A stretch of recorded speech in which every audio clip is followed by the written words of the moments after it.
안녕하십니까. 최영일의 시사본부 시작합니다. 자, 춘삼월의 첫날입니다. 그리고요, 제 104주년을 맞는 3.1절이기도 합니다. 자, 우리 조상들은 나라 잃은 서름을 딛고 분연이 일어나서 조선의 독립국임을 만방에 선포했었죠. 자, 일제는 총칼로 무력 진압을 했지만 이 태극기만을 흔들면서 이 비폭력 무저항으로 우리의 뜻을 전 세계에 알린 그런 날입니다. 그리고 이 민의의 결과로 한성정부, 당시에 또 대한국민의회 정부 등등이 상하이에 있던 임시정부와 합쳐지면서 우리를 대표하는 정부가 세워졌고요. 지금 우리는 독립을 위해 분투하던 그 임시정부의 법통을 잇는 그런 나라를 만들어서 살아가고 있습니다.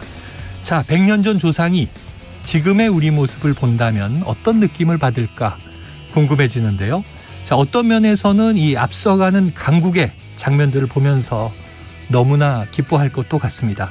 하지만 또 어느 대목에서는요, 한숨을 쉬면서 아쉬워하시기도 할 것 같습니다. 자, 이미 세계에서 아마 이게 우리가 세계에서 유일한 분단 국가라는 점에서는 많이 마음 아파하실 것 같고요. 또 이 독도가 자기네 땅이라고 우기는 일본을 우리와는 다른 또 느낌으로 노려보지 않을까 싶기도 합니다. 자, 이 3.1절의 순국선열의 마음과 시선으로 지금 우리의 성과와 또 과제를 점검하는 그런 날이 됐으면 어떨까 생각을 해봅니다. 이 보훈청이 보훈부로 승격되죠. 이 마지막 한 명의 독립운동가까지 우리가 놓치지 않고 기릴 수 있기를 바라봅니다. 3.1절 최영일의 시사본부 출발하겠습니다.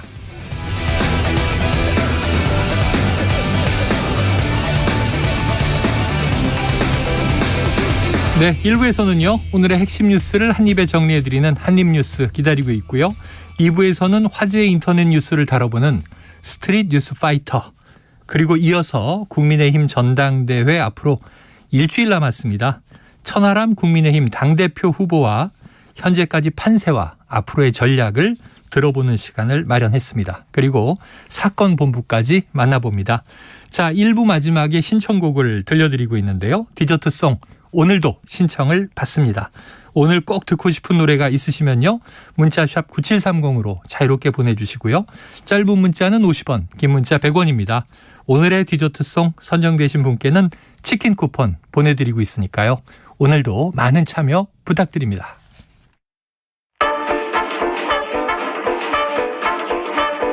최영일의 시사본부 한입뉴스. 네, 3.1절의 핵심 뉴스를 한입에 정리해보도록 하겠습니다. 박정호 오마이뉴스 기자, 그리고 이봉우 미디어인권연구소 뭉클 연구원과 시작해보죠. 두 분 어서 오세요. 안녕하십니까. 자, 오늘 이제 104주년 3.1절 기념식이 보니까요, 오늘을 이번에는 서울의 유관순 기념관에서 열렸더라고요. 그렇습니다. 자, 어떻게 진행됐나요? 네, 지난 3년간 개최된 3.1절 기념식, 사실 코로나19 때문에 소규모로 진행이 됐었습니다. 네, 올해는 애국지사, 독립유공자, 유족, 사회각계 대표, 또 주한 외교단과 시민학생 약 1,300명이 참여해서 기념식이 더 뜻깊게 느껴졌다. 규모가 컸네요. 그렇습니다. 볼 수가 있겠고요. 또 이번 기념식 주제가 다시 대한민국, 새로운 국민의 나라라는 주제였는데, 네, 이 선열들의 3.1운동 정신을 되새기면서 모든 국민이 힘을 모아서 대한민국을 새로운 나라로 만들자, 이런 의미를 담고 있었습니다. 네. 오늘도 독립유공자 포상이 있었는데요. 이 104주년 3.1절 맞아서 104명이 유공자 포상 대상자로 선정이 됐는데, 오늘 기념식에서는 1920년 8월부터 이 대한신민단 의원대원으로 한경도 일대에서 단원과 군자군 모집 등의 활동을 펼친 고 김원배 선생의 후손 김중순 씨 등 독립유공자 후손 5명에게 포상이 직접 수여가 됐습니다. 네, 자, 규모가 코로나 이후 이제 커진 면 한번 우리가 또 새롭게 바라볼 만한 것 같습니다.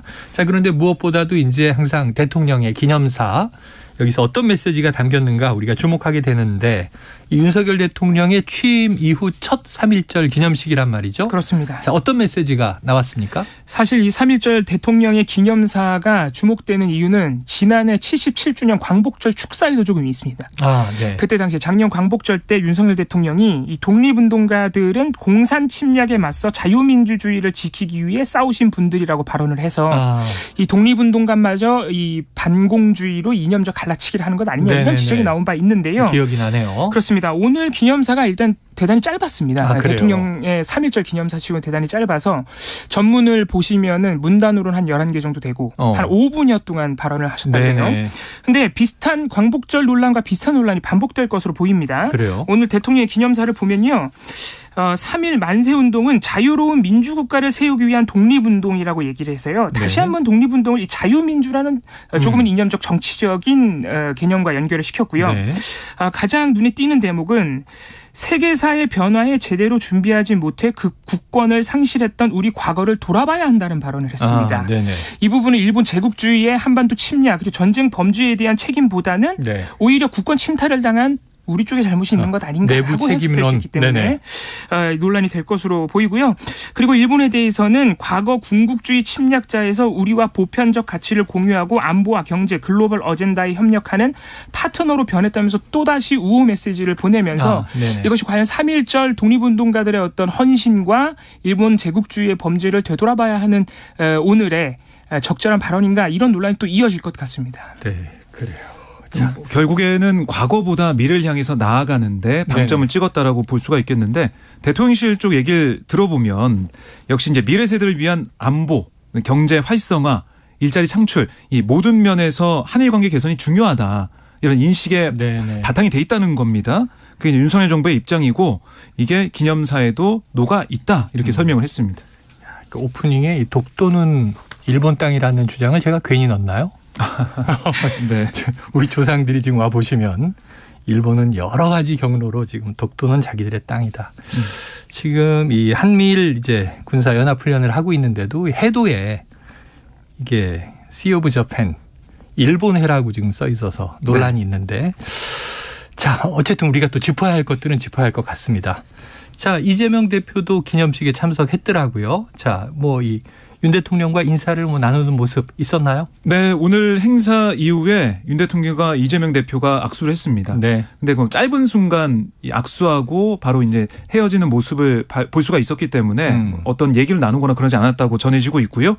오늘 이재명 대표 뭐 정진석 국민의힘 비대위원장 옆자리에 정당 대표이기 때문에 앉아 있었고 윤석열 대통령이 이 행사 끝나고 이제 나갈 때 뭐 국민의힘 의원들과 인사하면서 정진석 비대위원장이 있는 그 정당 대표들 자리로 왔고 정진석 위원장, 이재명 대표, 이정미 정의당 대표 등과 악수하면서 인사를 했습니다.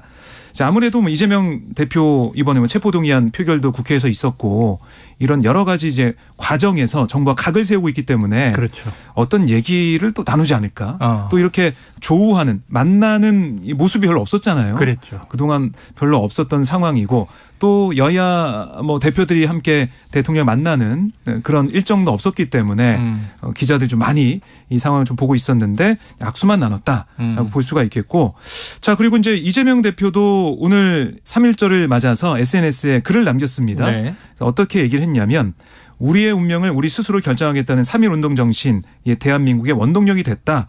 3.1 운동이 지켜낸 자유, 평등 정신 이 민주주의 모범 국가로 이어졌다라고 얘기하면서도 안타깝게도 윤석열 정부는 이런 3.1 운동 정신을 망각하고 또 훼손하고 있다라고 주장을 했는데 그러니까 윤석열 정부 대통령실의 얘기는 이 대일 외교가 미래를 향해서 가고 있는 거다. 이 군국 제국주의가 있었지만 지금은 파트너 아니냐 이런 얘기를 하고 있지 않습니까? 근데 그게 아니라 이재명 대표의 인식은 뭐냐면 이 대일 외교 방향을 굴종 외교다. 종속 외교다. 특히 이제 강제징용 피해자들을 뭐 관계 개선의 걸림돌로 취급하고 있는 게 아니냐. 이런 얘기를 하면서 현 정부의 대일 정책을 다시 한번 비판했습니다. 알겠습니다. 자, 3.1절 현재도 여러 가지 우리가 함께 좀 생각하고 풀어나가야 할 과제들이 많이 쌓여 있다. 그런 생각이 드는 대목이군요. 다음 이슈로 넘어가 보죠. 자, 이 강제징용 피해자 바로 또 이어지네요. 이 배상 해법 마련을 위해서 한일 외교 당국 간의 이제 협의가 계속되고 있는 상황인데 이 와중에 박진 외교부 장관이 어제 피해자 유족들을 만났다고 하죠. 그렇습니다. 오늘 윤석열 대통령의 3.1절 기념사에서 사실 강제동원 언급은 없었는데요. 네. 지금 정부는 이 강제동원 배상 판결에 대한 해법으로서 제3자 변제를 추진 중에 있습니다. 네네. 이미 박진 장관이 지금 일본과 장관급 회담까지 하고 있는 상황인데 어제는 이 피해자 유족 설득 차원에서 처음으로 유가족들과 이 단체 면담을 가졌습니다. 네. 그동안 박진 장관 그리고 우리 외교부 이 실무자들이 개별 피해자들 예를 들어서 양금덕 할머니나 이춘식 할아버지 등 네. 개별 피해자나 또는 개별 유족들을 만난 적은 있는데 어제처럼 40여 명의 유족 단체 면담을 한 것은 또 처음이라고 해요. 네네. 어떤 얘기가 나왔는지 보면은요. 일단은 우리 정부가 대단히 일본과의 협상에서 노력을 하고 있다. 특히 성의 있는 호응 계속 언급되고 있죠. 네. 일본의 사과와 기업의 일본 기업들의 그 기부 참여에 있어서 노력을 하고 있다고 설명을 했다고 하고요. 이 임재성 변호사 유족의 법률 대리인인데요. 면담하고 나와서 얘기를 들어보면 하지만 장관이 구체적 얘기는 하지 않았고 정부가 이 문제를 방치하지 않겠다는 의지의 표현이라는 좀 선언적 추상적 얘기를 했다. 네. 구체적인 기금 조성 방식이나 일본과 협상 진전 상황을 얘기해주지 않았다고 밝혔고요. 네. 박진 장관도 하고 나와서 구체적인 말씀은 드릴 수 없다라고 밝혔어요. 협상 진전 과정에 대해서. 하지만 지난 주말에 비공개로 후나코시 일본 외무성 아시아 대양주국장이 한국에 와서 또 우리 외교부 실무진과 이거에 대해서 강제 동원에 네네. 대해서 또 협상을 했다 그럽니다. 그러니까 협상은 추진 중인데 구체적 상황은 아직 나오지 않고 피해자 설득에 나선 상황이다. 이렇게 볼 수 있겠습니다. 자, 피해자 설득에 나섰다. 자, 그런데 이게 표현이 말이죠. 네. 일본 전범 기업의 배상 참여냐, 아까 이영건이 말씀하신 게 기부 참여냐, 이게 배상이냐 기부냐, 이게 좀 이제 피해자 입장에서는 지금 다른 뉘앙스잖아요. 그렇습니다. 배상을 요구하는 거죠. 법적 배상. 피해자들은 네. 그리고 이제 또 진정성 있는 사과. 예. 네, 이게 좀 쉽지 않은 것 같아요. 그러니까 어제 이제 이 면담에서 사실 유족들이 40여 분 넘게 이제 모였어요. 네. 뭐 다양한 목소리 나올 수밖에 없죠. 예.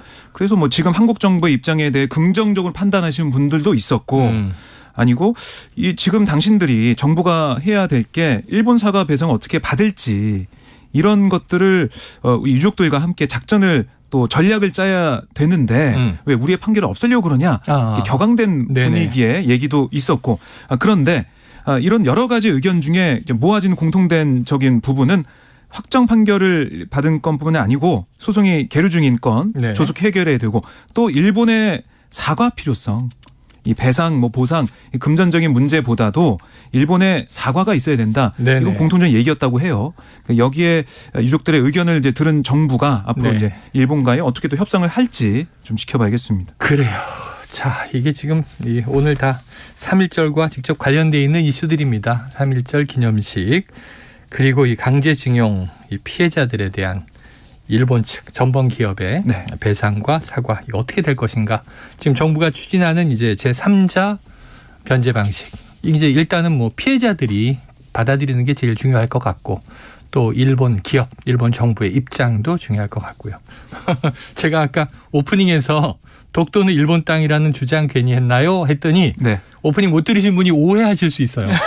뭐 독도가 일본 땅이라고 이러실 수 있잖아요. 일본이 그렇게 주장한다. 일본이 독도가 자신들의 땅이라고 주장하는 지금의 모습을 이 3.1운동을 했던 선조들이 만약 살아 돌아오셔서 본다면 얼마나 통탄하시겠느냐. 이런 이제 문장을 줄여서 얘기하다 보니 그렇게 됐습니다.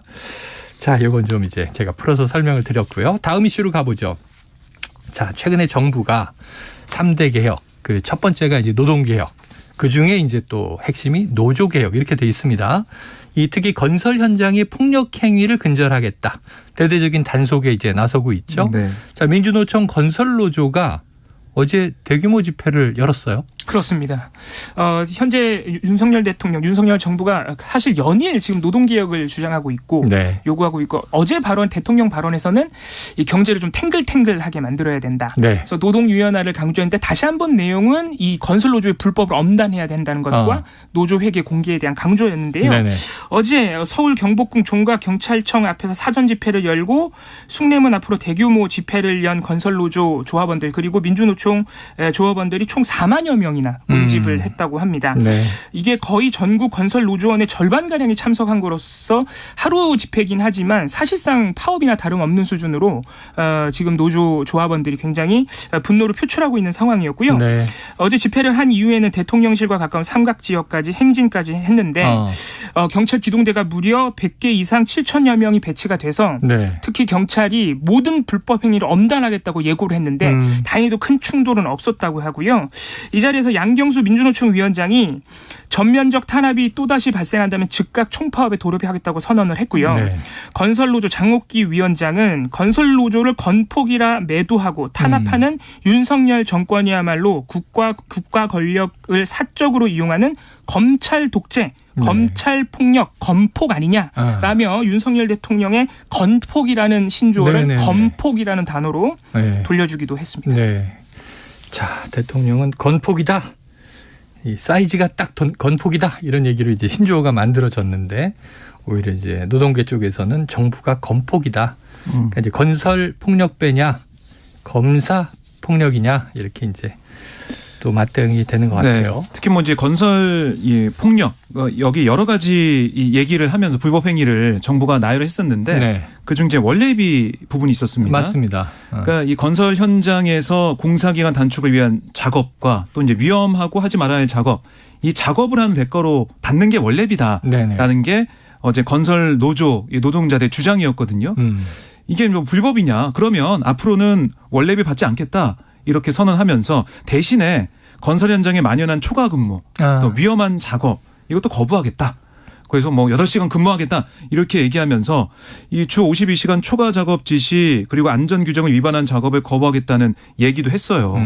그런데 이렇게 되다 보면 건설 현장 얘기는 또 뭐냐면 아니 이 공사 기한도 맞춰야 되고 비용을 아껴야 되는 이 건설 업계 쪽에서는 이 원래비를 안 주게 되면 작업을 못하는 상황인데 이게 더 혼란스러울 수도 있다 이런 얘기를 하더라고요. 그래서 정부의 원래비에 대한 비판이 나온 이후에도 원래비를 줬다고 그래요. 건설 현장에서는. 그만큼 이 공사 기간을 맞추거나 위험한 작업을 하기 위해서는. 왜냐하면은 이게 어떤 노동 계약에 해당되지 않는 작업을 시킬 때가 많다고 그럽니다.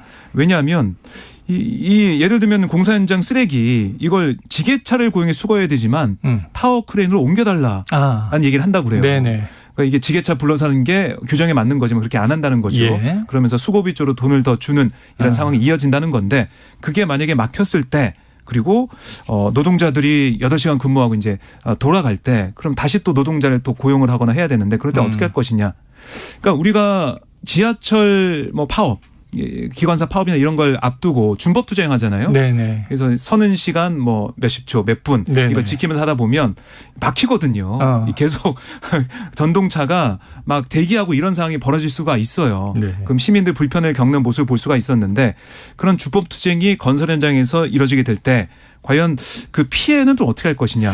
물론 그렇게 하는 게 맞다라고 하면 그렇게 가야겠지만은 그동안 관행적으로 되어온 그런 것들이 정상화되는 과정에서 혼란도 있을 수밖에 없다. 이런 얘기가 건설 현장에서 나오고 있습니다. 아이러니하죠. 준법 투쟁은 법대로 하겠다는 건데 법대로 하는 게 왜 투쟁이 돼야 하며 그러면 일상적으로는 오히려 법을 어기는 일이 자행되고 있었던 것인가 하는 이제 의문을 갖게 되는 대목인데. 그래서 건설노조에서는 사실 그럼 사측의 그 반복되는 공기 단축, 그리고 불법적인 어떤 노동 지시 이런 부분에 대해서는 또 원래비나 또 계속 채용의 암묵적인 계약 같은 경우도 다 이 건설 현장 노동자들이 일용직 아니면은 다 이 하도급 업체에 고용되는 비정규직이라서 근로기준법의 보호를 받지 못해서 발생하는 관행들인데 그리고 심지어는 아까 말씀하신 대로 건설업체에도 사실 이익이 있으니까 지금 그런 원래비 같은 관행을 했던 것인데 지금 노조만 탄압하는 데는 뭔가 다른 이유가 있는 것 아니냐 이렇게 반발하고 있기도 합니다. 근데 명칭이 원래비가 뭐예요? 원래비 그러니까 이게 뭐 모르는 사람이 들으면 뭐지 그렇게 되는데 뭐 과거 같으면 이제 이런 경우에 이제 거마비 이런 걸 쓰긴 하는데 그것도 적합하지 않은 것 같고 기업에서도 옛날에는 기본급을 조금 주다 보니까 기본급을 높여주면 여러 가지 문제가 생기고 퇴직금이라든가 그러니까 수당이 덕지 붙어서 뭐 수당이 너무 많아서 기본급보다 수당이 더 많은 이 급여 체계가 있었단 말이죠. 자 이제 이런 것들을 이제 제도적으로 체계적으로 개선해야 되는데 원래비만 문제인가? 사용자 측은 또 이 좀 그동안 잘못된 관행이 없었는가 함께 고민해야 될 것 같습니다.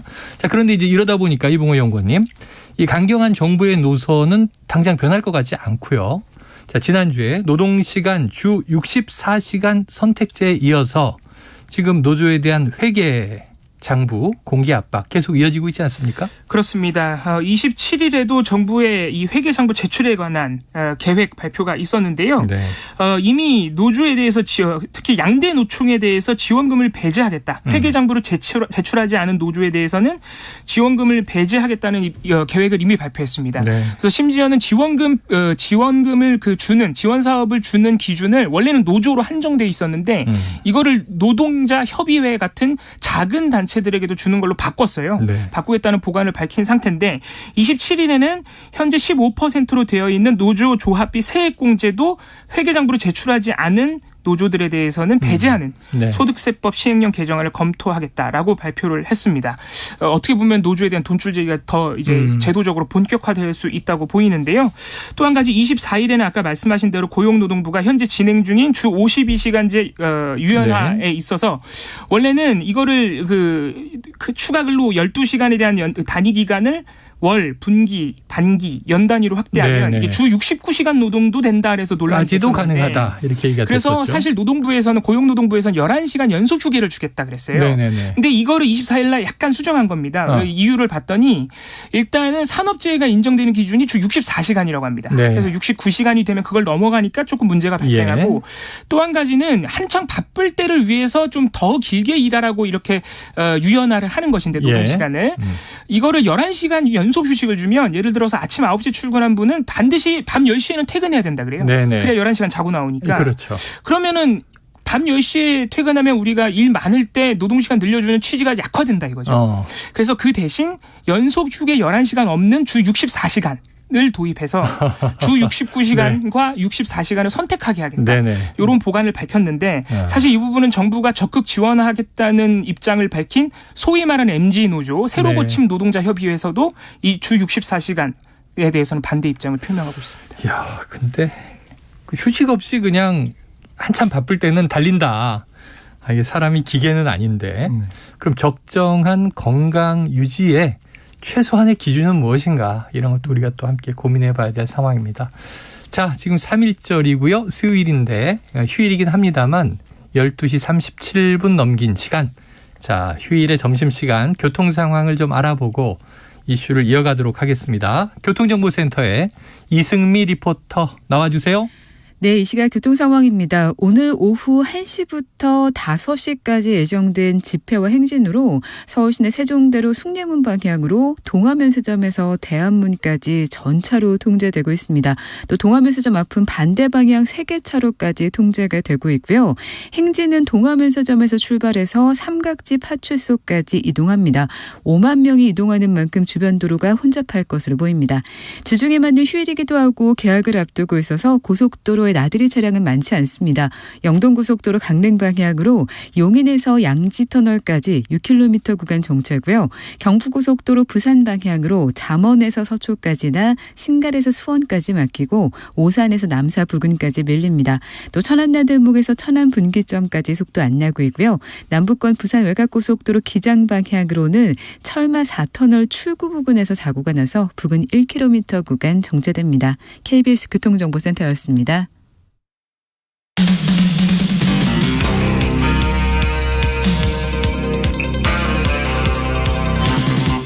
최영일의 시사본부. 네, 다음 이슈 보죠. 이게 또 노동 관련 이슈네요. 보니까 이 정부와 여당이 전국 언론 노조와 각을 세우고 있습니다. 그런데 어제는 이 박성중 국민의힘 의원이 언론 노조를 향해서 깡패 이런 표현을 썼는데 박 기자님 이건 어떻게 된 내용이에요? 어떤 맥락에서 나온 이야기입니까? 네, 지금 언론 노조가 이 노조 회계 장부를 보고하라는 그 정부에 네. 아까 저희가 전해드린 것처럼 그런 정부의 태도를 검증과 견제 없이 허위 이제 왜곡 증폭시키고 있다라면서 언론 보도 행태를 비판을 했어요. 노조 차원에서. 그랬더니 박성중 의원이 이걸 문제 삼고 나섰다라고 보시면 되겠는데요. 그러니까 기자회견 열면서 언론 행태를 비판하는 이런 언론 노조의 모습을 보고 어떻게 얘기를 했냐면 아니 왜 언론 노조가 타 언론사를 상대로 보도 간섭을 자행하고 있냐. 모든 언론사와 기자들에게 취재 보도의 원칙과 책임을 분명히 할 것을 요구한다고 하면서 이 언론의 자율성을 침해하는 거, 그리고 더 나아가서 겁박까지 하는 언론 노조가 이거는 노조가 아니라 언론 깡패 조폭 집단에 불과하다. 언론 깡패 조폭 집단과 다르지 않다. 이렇게 비난을 한 거예요. 그러면서 이제 저널리즘이란 허울 좋은 명분을 내세웠지만 자신들의 영역을 지키려는 자신들의 성역을 지키려는 발악에 불과하다. 반헌법적 반민주적 행위와 한국 언론에 대한 위협이 임계점을 넘은 지 오래다라고 주장을 했습니다. 그러면 이제 언론 노조가 언론 자유를 운운할 자격이 있느냐라고 되물으면서 당의 모든 역량을 집중해서 이 언론 폭거 여론조작을 자행하는 민노총 언론노조 반드시 엄단 심판하겠다. 이렇게 강하게 또 비판했습니다. 네, 자 정부도 지금 건설 노조와 각을 세우고 있고 노조 전체와 노동개혁 관련해서 이제 다른 입장을 보이고 있는데 여당 의원이 이제 언론 노조를 향해서 깡패라고 불렀다. 자, 근데 이제 중요한 건 맥락이죠. 이 원래비 문제 아까 다뤘지만 네. 원래비라는 게 만들어진 형성의 과정이 있고 이게 또 이제 대법원에서도 원래비가 타당하다라는 판결도 있었잖아요. 임금으로 볼 수 있다는 판결이 있었습니다. 임금의 일종이다. 그런데 정부는 이 자체가 지금 건폭이다. 또 이렇게 얘기를 하고 있으니까.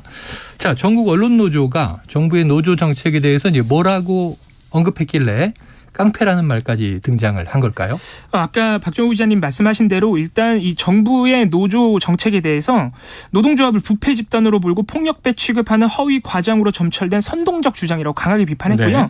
그것보다는 이것을 그대로 옮기고 있는 언론 보도에 대해서 사실 비평을 한 것입니다. 언론 보도. 그렇습니다. 언론 보도가 이 정부의 주장을 사실 확인도 안 하고 견제도 안 하고 검증도 안 하고 이런 왜곡 과장 허위를 증폭시키고 있다고 비판을 한 것인데요. 좀 구체적으로 보면요. 기본적으로 받아쓰기 보도, 대통령의 발언을 그냥 일방적으로 받아쓰는 보도가 너무 많다. 네. 그리고 MG노조라는 정체불명의 용어까지 써가며 세대와 직종으로 노동자를 편가르는 정부 전략에 언론사들도 적극적으로 동참하면서 MG노조를 네. 띄우고 있다. 또 노조 임원이 셀프로 노조 회계감사를 임명한다는 정부 발표가 사실인지 확인도 안 하고 그대로 보도를 했고 원래비 아까 우리가 말했던 원래비가 어떻게 생겨난 것인지 구체적으로 확인도 안 하고 그대로 보도하고 있다. 이런 식으로 이제 비평을 한 것인데요. 사실 이런 언론인들 간의 어떤 상호 비평 또는 시민들의 언론 보도에 대한 비평은 어떻게 보면 굉장히 건강한 일이죠. 네네. 예, 오히려 우리가 언론 자유 침해 아까 박성중 의원 발언에 있었습니다만 언론 자유 침해는 이렇게 권력자들이 언론 보도의 내용이나 보도 여부에 대해서 강압적으로 어떤 영향력을 행사할 때 예를 들어서 우리가 최근에도 많이 봤는데 전용기에서 기자들을 배제하거나 보도를 도대체 어떻게 한 것인지 정당히 보도 경위를 요구하는 공문을 보내거나 언론사를 아니면 정부가 직접 고발하거나 심지어는 국민의힘에서는 이 공영방송에 대해서 대기업들이 광고를 해주면 안 된다는 얘기까지 했습니다. 오히려 이런 부분들이 언론자유 침해랑 더 가깝기 때문에 이 박성중 의원의 발언은 또 전국 언론노조에서 강하게 비판할 것으로 보이는데 어제 또 윤창현 위원장은 별로 대꾸할 가치가 없다 이렇게 하고 구체적으로 반박은 또 안 했더라고요. 어쨌든 지금 여러 가지 대립과 갈등, 싸움이 많은 것 같아요. 언론 관련해서도 그렇다. 제가 젊었을 때 한참이 독재 정권 시절에는 우리가 흔히 했던 얘기 이제 입에 재갈을 물린다 이런 표현을 많이 썼는데 요즘은 어쨌든 좀 민주 시대 아닌가. 그런데 오프닝에서 3.1절 당시에 우리 조상들이 지금 살아 돌아와서 현재를 보면 어떻게 느끼실까 이런 이제 화두를 던졌는데 지금 오늘 뉴스가 말이죠. 지금 건폭 나오더니 깡패도 등장하고. 이번에 학폭입니다. 학폭. 네, 이슈가. 자, 국가수사본부장이 임명됐다가 아들 학폭 논란으로 하루 만에 이제 결국 이 임명은 철회됐고요. 그에 사퇴했는데 정순신 변호사. 자, 박 기자님, 시민단체가 이 정 변호사를 고발했어요? 네, 시민단체 서민민생대책위원회가 정 변호사를 고발했는데 이런 혐의예요. 그러니까 허위 공문서 작성, 위계에 의한 공무집행 방해 등의 혐의로 서울경찰청에 고발했다. 이런 건데, 그러니까 정 변호사가 국가수사본부장 지원 당시에 그러니까 이게 질문을 받았지 않습니까? 이 공직 예비 후보자 사전 질문서에서 아들의 학교 폭력 관련 행정소 사실 숨겼다. 이게 의도적 허위 공문서 작성이자 명백한 공무집행 방해다라는 주장인데, 근데 여기에 대해서 정 변호사는 언론과를 통해서 어떤 얘기를 했냐면 이 질문 자체가 현재형인 줄 알았다. 현재 이런 어떤 송사, 행정소송이나 민사소송이 진행 중이냐 가족에 대해서 여기에 물어봤기 때문에 현재가 아니기 때문에 아니오라고 답한 거다. 이렇게 해명을 했어요. 이건 이제 어떻게 수사가 되고 경찰청이 어떻게 판단할지 봐야 될 것 같고요. 또 윤희근 경찰청장에 대해서도 고발을 했는데 공모 지원자 3명 가운데 윤석열 대통령과 가까운 것으로 알려진 정 변호사 최종 후보자로 추천 임명토록 해서 인사검증 시스템의 신뢰를 추락시키고 사회적 혼란을 야기했다. 이렇게 고발 이유를 밝혔습니다. 네. 그래서 이런 고발도 있었고 또 다른 시민단체 사세행이라고 부르죠. 사법정의 바로 세우기 시민행동. 여기서는 이 검증 라인에 대해서 공수처에 고발을 했는데요. 한동훈 법무장관 그리고 복도규 대통령실 인사기획관 이원모 대통령실 인사비서관 그리고 이시원 대통령실 공직기관 비서관을 직무유기 혐의로 공수처에 고발했다고 설명했습니다. 아무래도 검찰 출신들인 이 라인에서 제대로 검증 못했기 때문에 이거 직무유기 아니냐 이렇게 비판하고 있는 상황입니다. 네, 자 한편 이제 정 변호사의 아들이죠, 이 학폭 가해자로 알려진 자 이제 이 명문대에 입학했다 이렇게 얘기했는데 서울대에 말이죠. 대자보가 붙었다. 어떤 내용입니까? 그렇습니다. 이 정 변호사의 아들이 학폭에도 불구하고 전학 처분에도 불구하고 2020년 서울대 정시 입학한 것으로 알려지면서 이 서울대의 반응에도 사실 지금 귀추가 주목되고 있는데요. 서울대의 한 학생이 윤석열 정부와 이 정순신 변호사 그리고 그 자녀를 모두 비판하는 대자보를 붙였고 이 정부 비판 내용이 담긴 대자보가 붙은 것은 지난해 10월 이후 4개월 만에 또 한 번 붙었다고 합니다. 이 대자보에 보면요. 일단 작성자는 자신을 서울대 생활과학대학 22학번이라고 밝혔는데요. 정순신의 아들 정 씨는 현재 서울대 모 학과에서 재학 중으로 윤석열, 정순신과 함께 부끄러운 대학 동문 목록에 함께 할 자격이 충분하다라고 지적을 했고요. 그 학교 폭력 피해자가 극단적 선택을 시도했던 부분을 언급하면서 하지만 윤석열 대통령은 학교 폭력은 문제가 되지 않는다고 생각한 것 같다. 내로남불, 강약, 약강, 검사 독재 윤석열은 더 이상 대통령으로서의 자격이 없다라고 강하게 비판을 했습니다. 현재 서울대 인터넷 게시판에도 이런 비판글을 많이 볼 수 있고요. 서울대 우종학 물리천문학부 교수, 현직 교수인데도 역시나 27일에 이 상황에 대한 정 변호사 논란에 대한 비판글을 올렸다고 하는데요. 하지만 서울대는 현재 공식적으로는 굉장히 조심스러운 상황입니다. 일단 2020년 정시에서 그 정순신 변호사 자녀 아들의 학폭이 과연 감점이 반영됐는지 확인해 줄 수 있냐는 질문이 계속되고 있는데 서울대에서는 확인해 줄 수 없다라고 입장을 유지하고 있고요. 진상조사 요구에 대해서도 우리가 계획하는 것이 아니다. 현재 국회에서 요청이 있을 예정이니 검토해서 아마 하게 되지 않겠느냐 이렇게 조금 유보적인 태도로 보이고 있습니다. 알겠습니다. 자, 일파만파라고 이 사건 터졌을 때 말씀드렸는데 어디까지 후폭풍이 갈지 또 이제 계속 지금 이어지는 것 같습니다. 다음 이슈로 넘어가 보죠. 자, 국민의힘 38 전당대회. 자, 오늘이 3월 1일이니까 이제는 뭐 대략 딱 일주일 남은 거죠. 근데 당권 주자들이 어제 대구 경북 지역 합동 연설회에 나섰는데 자, 본인도 강조해야 되고 또 상대 후보도 견제해야 되고. 박 기자님 어떤 내용들이 나왔습니까? 뭐 역시 이 보수의 심장이라고 불리는 대구 경북 지역, 대구에서 합동 연설회가 있었기 때문에 이 당을 좀 어떻게 바꿀 것인지 총선 승리 어떻게 이끌 것인지 여기에 대한 얘기 또 지역 발전에 대한 얘기가 좀 많이 나왔다라고 볼 수가 있겠고요. 또 박정희 전 대통령, 박근혜 전 대통령에 대한 향수를 자극하는 얘기도 들을 수가 있었는데 특히 눈에 띄었던 부분이 김기현 후보와 나경원 전 의원입니다. 어제 함께 이 현장을 찾아서 악수하고 취재진 앞에서 환하게 웃으면서 포토타임을 갖는 모습을 보였거든요. 그래서 결국 김나 연대를 통해서 나경원 전 의원을 지지하는 이 지지층까지 흡수하겠다라는 모습을 볼 수가 있었고 안철수 후보 같은 경우는 이 총선 승리 이걸 화두로 던졌어요. 아울러 천하람 후보 같은 경우는 개혁을 내세웠고 황교안 후보는 전통 보수를 강조하는 모습을 볼 수가 있었는데 김기현 후보가 어제 한 얘기를 구체적으로 몇 개만 보면 땅 투기 의혹을 언급하면서 통합을 강조했습니다. 전당대회는 집안 싸움 하는 자리가 아니다. 가짜 뉴스, 비방을 위한 흑색 선전, 민주당 주장을 앵무새처럼 따라하는 분들은 이제 그만해라. 민주당과 이재명과 싸워달라. 이게 촉구를 했고 이 네거티브 트랩에 빠져는 안 된다. 이렇게 나경원 전 의원도 언급을 하더라고요. 이 자리에서. 이게 좀 눈에 띄는 부분이었고요.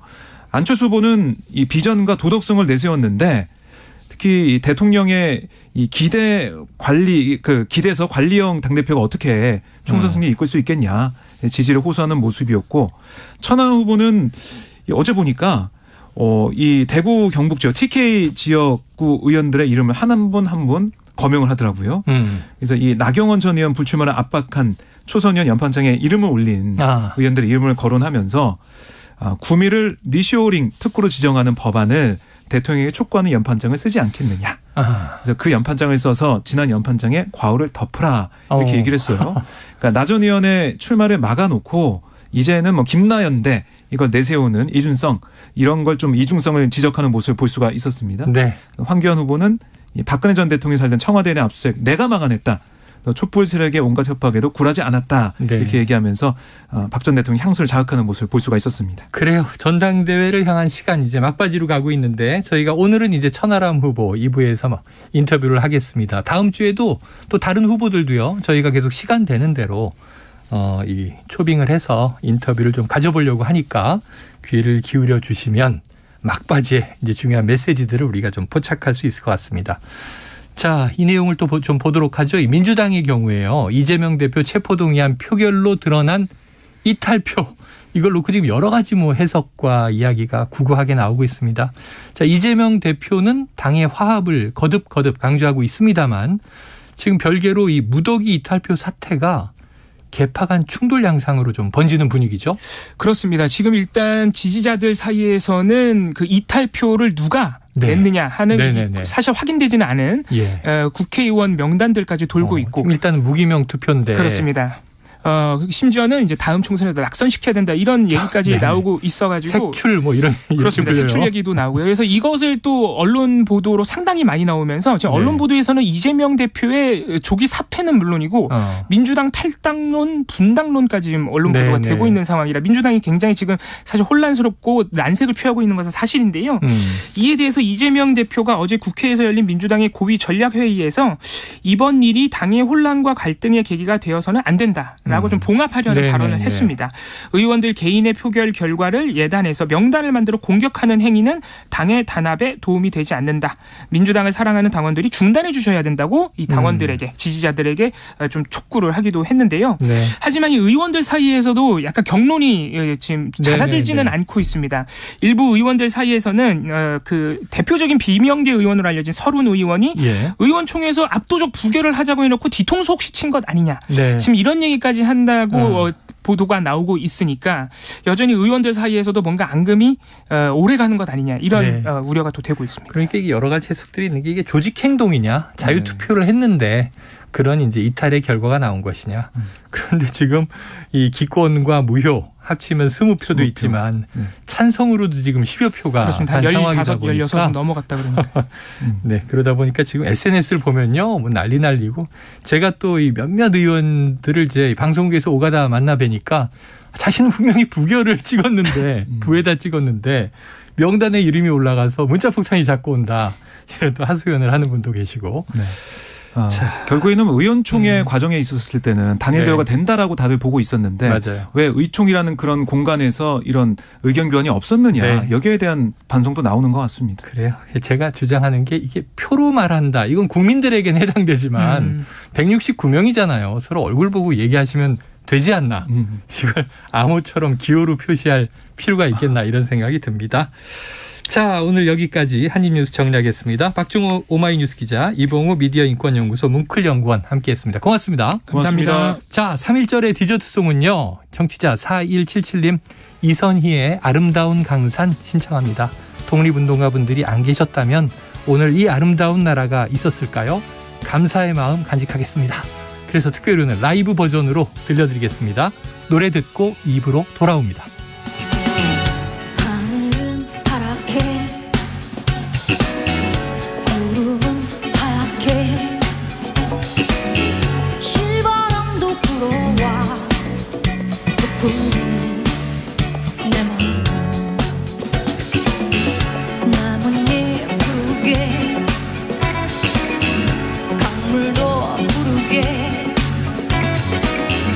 아름다운 곳에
안녕하세요.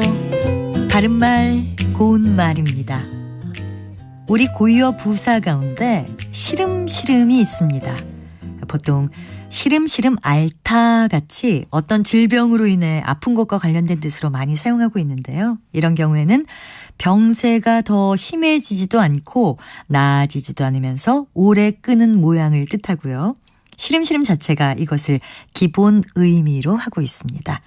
그리고 기본 의미가 있다는 것은 그 외에도 다른 뜻이 더 있다는 거겠죠. 시름시름 내리는 비에 겉옷이 다 젖었다라든지 다음 날에도 눈이 시름시름 내렸다 같은 예문에서 사용된 시름시름은 비나 눈 따위가 조용히 자꾸 내리는 모양을 뜻합니다.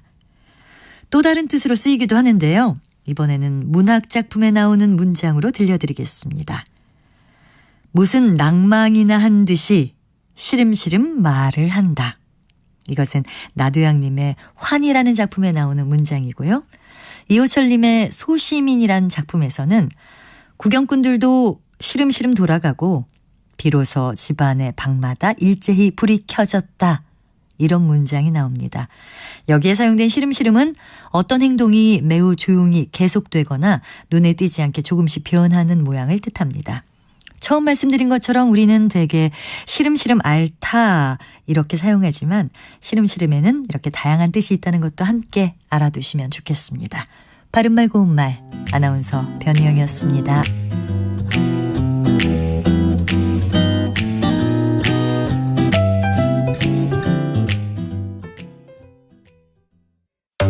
상대 얘기 중에서도 맞는 얘기가 있잖아요. 그러면 예, 거기까지 동감이 이루어졌으니까 그럼 또 요 다음 가시죠. 무슨 정반합 이렇게 가야 되거든요. 이기고 지는 걸 떠나서 좋은 결론을 도출해내셨으면 좋겠어요. 선 넘지 않는 그런 토론. 별로 의미는 없을 것 같아도 그래도 그런 자리가 자꾸 있어야 뭐가 변화가 있을 것 같아요. 그렇게 하다가 보면 뭐라도 뭐 하나 얻어 걸리는 게 있겠죠.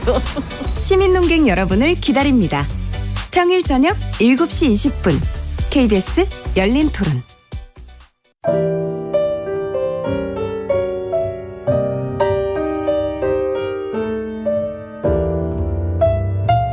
내일의 품격 김성환의 시사야에서 챙겨가세요. 하루를 마무리하는 시간 꺼내보는 당신의 지식 창고 KBS 일라디오 김성환의 시사야 평일 밤 10시 5분 여러분을 찾아갑니다.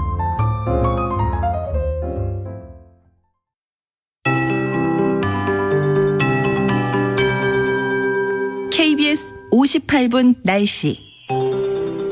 남쪽에 위치한 비구름대의 영향으로 오늘 낮까지는 남해안과 제주에 비가 조금 뿌려지겠습니다. 오늘은 점차 맑아지겠습니다. 태극기가 펄럭일 만큼 바람도 강합니다. 내일 낮까지 전국에 순간 최대 풍속 초속 15m의 강풍이 불겠습니다.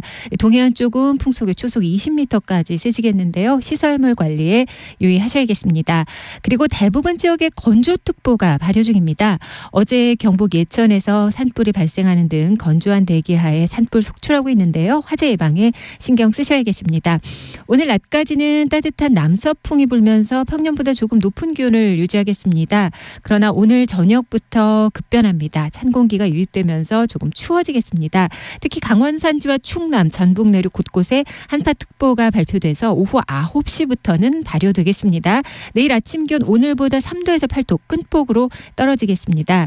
아침 기온이 서울 영하 2도 등 영하 7도에서 영상 2도, 낮 최고 기온 서울 7도 등 5도에서 10도로 낮 기온도 3, 4도 내려가고 낮과 밤에 기온차가 크게 나겠습니다. 그리고 바다의 물결이 오늘 밤부터 높아지는 해역이 많겠습니다. 오늘 낮 기온 서울 10도, 대전 12도, 전주 11도로 예상되고요. 지금 서울의 기온은 6.6도입니다. 강혜종입니다.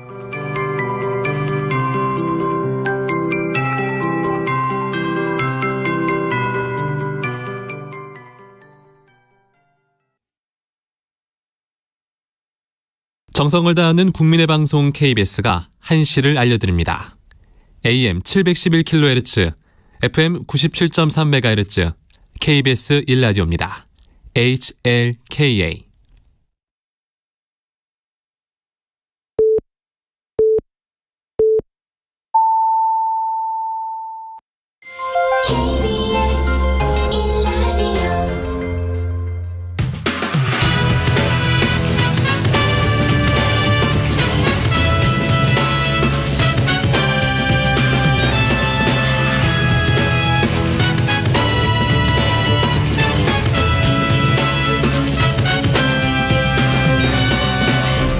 KBS 1라디오 최영일의 시사본부.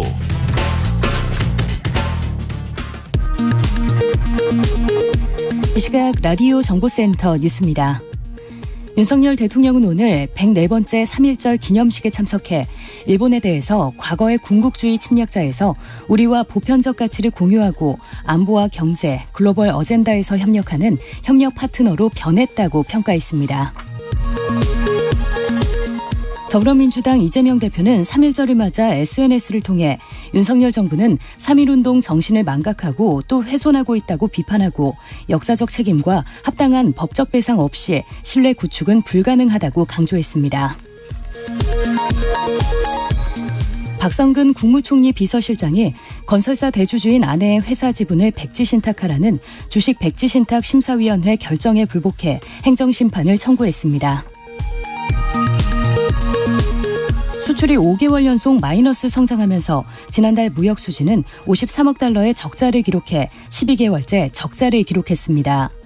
무역 적자가 12개월 이상 지속된 것은 25년여 만에 처음입니다. 지금까지 라디오 정보센터 조진주였습니다.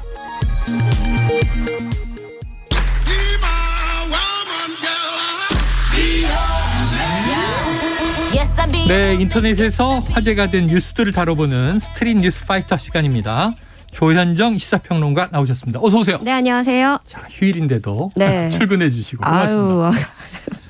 자, 첫 번째 이슈입니다. 서울 종로구 관수동에 휘장골목이라는 곳이 네. 있어요. 이 태극기 판매점들이 모여 있는 곳인데요.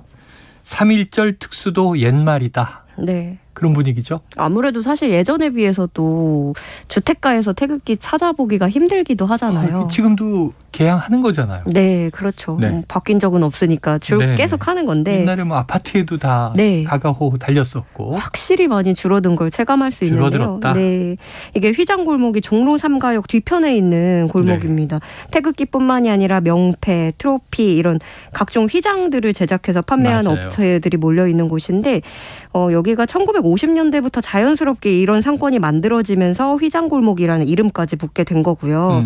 이 골목에 한때 이런 가게가 100여 개에 이르렀었습니다.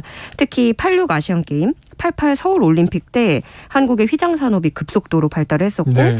그중에서도 그 후에도 이제 3.1절이 되면은 10년 전에만 해도 하루 100장 정도는 거뜬히 팔았었다고 해요. 네네. 그렇지만 3.1절 대목을 앞두고도 올해에는 이곳에 이렇게 앞에 지나다니는 사람을 찾아보기도 어려울 정도고 많은 곳들이 문이 굳게 닫혀 있더라고요. 네. 또 가게 안 누렇게 빛바랜 태극기들이 변화를 느끼게 해줍니다. 네. 상인들은 우선 코로나 여파로 주변 상권이 크게 무너진 게 원인이다 이렇게 말을 하고 있고요. 또 태극기 집회가 한창일 때 그것 때문에 찾는 분들도 있었지만 오히려 이게 시간이 지날수록 색이 짙은 집회로 인식이 되다 보니까 태극기에 대한 이미지가 나빠진 것도 또 원인으로 꼽히고 있습니다. 아하. 그리고 사실은 무엇보다 값싼 중국산 태극기가 수입되기 시작하면서 그래요? 예, 경쟁이 너무 밀린 거예요.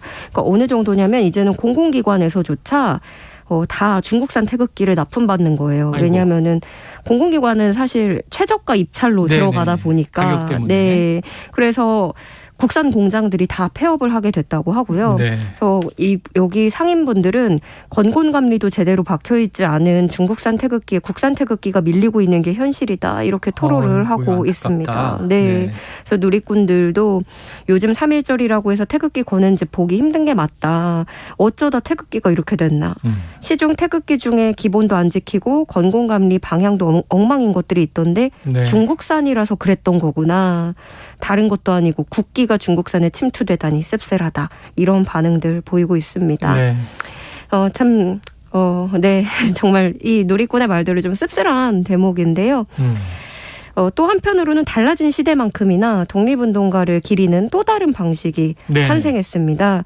독립운동가 15명의 모습을 인공지능 기술을 활용해서 컬러 사진으로 만나볼 수 이건 있게 꽤 화제가 네. 돼서 저도 네. 기사로 봤는데 멋지더라고요. 네, 그래서 국가보훈처가 독립운동가들 흑백 사진을 컬러로 복원한 영상을 서울 광화문 광장 대한민국 역사박물관 전광판을 통해서 4월 11일까지 송출하게 됩니다.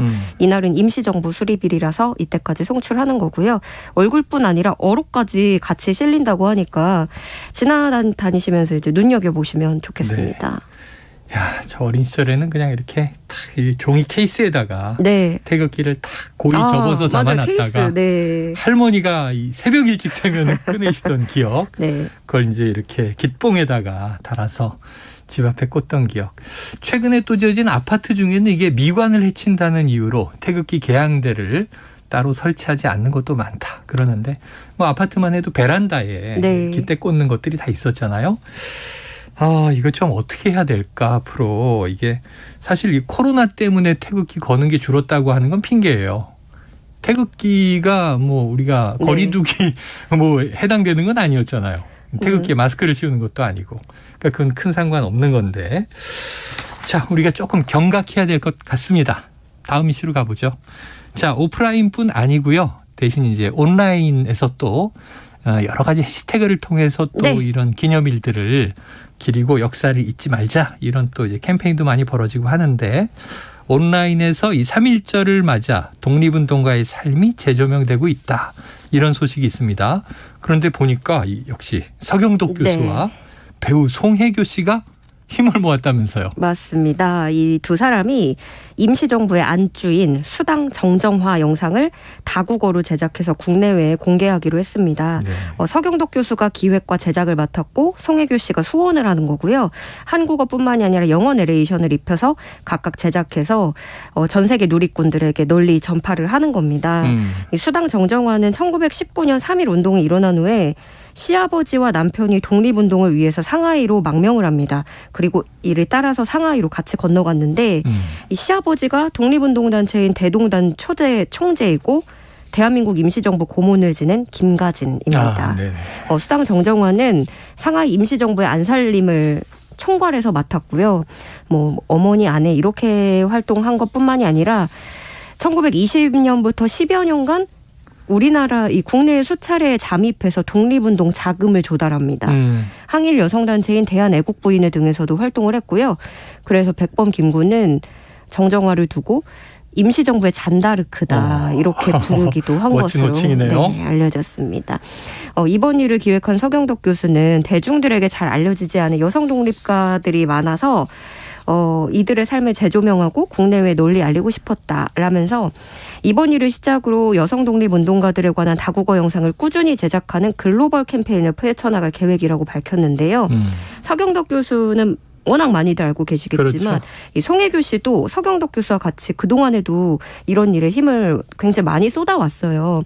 두 사람이 지난 12년간 이렇게 대한민국 기념일에 맞춰서 해외에 남아있는 대한민국 역사 유적지의 한국어 안내서, 한글 간판, 부조작품 등을 지금까지 33곳에 기증해 왔습니다. 누리꾼들 이 소식 들으면서 이제 또 나는 20살 때 대학교 갔는데 망명길을 갔다니 3.1절 태극기 개양한 집들 찾아보기 힘든 현실입니다. 부끄러운 국민이 되지 맙시다 하기도 했고요. 국가에서 할 일을 서경덕 교수님과 송혜교 씨가 하시네요. 항상 응원하고 있습니다. 건강하세요 하면서 파이팅의 글도 남겨주고 있습니다. 네. 멋지다 혜교 씨 브라보 막 이러고 싶은데 네. 여기 드라마에서는 좀 다른 뉘앙스로 쓰여서 네. 연기 욕심이 좀 있으시네요. 그러네요. 좋은 의미로 네. 멋지시다 브라보 응원해드리고 싶습니다. 다음 이슈로 가보겠습니다. 자, 어떤 사람이 짜장면 한 그릇을 먹고요 55,000원을 지불한 뒤에 인증해서 화제가 되고 있다. 네. 짜장면 한 그릇 지금 55,000원. 이게 물가가 아무리 올랐어도 요거 진짜예요? 어떤 사연입니까? 이게 짜장면 한 그릇을 먹고 그 55,000원을 지불한 사진과 함께 해당 중국집을 홍보하는 글이었어요. 아, 그래요? 그러면 광고 글일까? 이게 아니라 돈줄 내주러 간 사연이었습니다. 흔히 돈줄 낸다. 네. 이건 응원하러 가는 건데. 그렇죠. 네. 원래의 값보다 더 많은 돈을 지불하면서 이렇게라도 이곳을 더 알리고 해주겠다는 건데 알고 보니까 해당 중국집이 결식아동 꿈나무 카드를 소지한 아이들에게 식사값을 받지 않습니다라는 입간판 사진을 내걸고 운영을 하고 있는 곳입니다. 그래서 이 글쓴이는 중국집 운영도 그렇게 녹록한 건 아닐 텐데 마음이 참 고마워서 많은 분들 가주셨으면 좋겠다 해서 글을 올리게 됐다고 밝혔어요. 아하, 이해가 되네요. 이제. 네, 그러니까 요즘에 결식아동 지원 카드를 지원을 하고는 있는데 이게 금액 상한선이 있어서 막상 한 끼를 제대로 들어가서 먹지 못하는 경우가 너무너무 많잖아요. 그래서 최근에 종종 이런 식으로 자발적으로 또 개인적으로 아이들에게 끼니를 제공하고 마음까지 채워주는 그런 따뜻한 사장님들이 계시기 때문에 아름아름 이렇게 또 이런 곳을 발견하면 돈줄 내러 가자 이런 그렇죠. 글들이 이어지는 건데요. 누리꾼들 역시나 여기 중국집이 어디인지에 대한 문의가 빗발치는 중이고요. 나도 가야겠다. 돈은 이렇게 써야 된다. 요즘 같은 시기에 저렇게 해줄 수 있는 사람이 몇이나 될까 하면서 또 본인도 이제 가보겠다라는 의향의 글들이 줄을 잇고 있습니다. 특히 이제 이 아동 어린이들의 경우에 짜장면이 얼마나 맛있어요. 정말 의미 있는 선행인 것 같고 또 정말 우리가 돈줄 많이 내면 좋을 것 같습니다. 저는 처음에 짜장면 한 그릇 먹고 뭘 비싼 걸 깨트리셨나. 10배에 달하는 돈이라서. 짜장면 가격에 뭐 얹어서 결제를 했다는 건가 걱정을 했는데 좋은 얘기였습니다. 한 10그릇 가격 정도 되겠네요. 그렇죠. 네. 자, 이런 선행을 좀 많이 접할 수 있길 기대해 보고요. 다음 이슈로 가봅니다. 자, 122세까지 장수하다가 1997년에 별세한 이 프랑스의 한 할머니가 있다고 해요. 그런데 그녀의 장수 비결에 대해서 역시 돈이었다. 이런 외신의 분석이 나와서 화제라는데 어떤 내용이에요? 일단 저는 좀 반박하고 싶고요. 반박하고 싶어요. 네. 프랑스의 잔느 칼망 할머니인데요. 122세까지 살아서 세계 최고령자로 기네스북에 등재된 인물입니다. 인구 통계학자이자 프랑스 국립보건의학연구소의 장마리 로빈 박사가 할머니 생전에 만나보면서 건강과 장수 사이의 연관성을 연구를 했는데요. 로빈 박사가 연구를 해봤더니 그녀가 오래 사는데 미친 가장 큰 영향은 돈이었다라고 밝혔습니다. 물론 그 연구에는 뭐 운이라든가 유전적 특성 이런 다른 요소도 영향이 있다고 전제를 물론은 하고는 있는데요. 이 칼망 할머니를 보면 굉장히 부잣집에서 태어난 딸이었는데 당시 대다수 여성들이 교육을 받지 못하던 시대였는데도 16살까지 학교를 다녔고 그리고 20살에 결혼하기 전까지 예술, 춤, 요리, 노래 이런 개인 수업을 받았는데요. 깜짝 놀랐어요. 반고흐에게 직접 미술을 배웠다고 해요. 대단하네요. 네네. 특히 이 로빈 박사가 말에 따르면 항시 집안일을 하는 가정부가 있어서 직접 요리를 할 필요도 없었고 장을 볼 필요도 없었다라고 설명을 하고 있고 그래서 로빈 박사는 그녀가 스트레스를 덜 받는 데 도움이 된 것은 일을 한 적이 없기 때문이다. 이렇게 강조를 했어요. 그래서 어떠세요? 최평론가님께서도 그렇게 치면은 수명이 짧아지는 거 아닌가요? 저는 동의하지 않아요. 네. 물론 뭐 담배를 한때 피우긴 했지만 멀리 하기도 했고 뭐 사교 행사에도 많이 참석해서 사람들과 교류하는 시간이 많았다고 하고 남편과 함께 프랑스 곳곳을 여행했다고 하는데 그래서 뭐 다양한 경험을 쌓은 것도 요인이 될 수 있겠다라고 하는데 저는 이 부분은 사실 남편하고 사이가 좋았다. 라는 부분에 좀 초점이 맞춰지더라고요. 그래서 과연 정말 돈이 수명에 절대적인 영향일까 생각을 해보면 그렇다기보다는 그만큼 스트레스가 근원이 되는 것이다라는 거를 좀 보여주는 연구였던 것 같아요. 그래서 누리꾼들도 부자들도 단명하는 사람들 많다. 모든 걸 돈으로 해석하려 하지 마라. 저하고 조금 의견의 결이 비슷하신 것 같습니다. 뭐 주로 이제 자기 경험을 믿으니까 저희 할머니, 저희 외할아버지, 외할머니가 이 97세, 99세, 98세 이렇게 사셨는데 전쟁 다 겪으시고 고생하시고 뭐 그러셨는데 또 건강하게 사셨습니다. 자, 돈만이 아니다. 여러분 너무 기죽지 마세요. 맞습니다. 자, 오늘 여기까지 스테이 뉴스 파이터 정리해보죠. 조현정 시사평론가 고맙습니다. 네, 고맙습니다. 최영일의 시사본부는 여러분과 함께합니다. 짧은 문자 50원, 긴 문자 100원이 드는 샵 9730. 라디오 어플 콩과 유튜브는 무료로 참여하실 수 있습니다.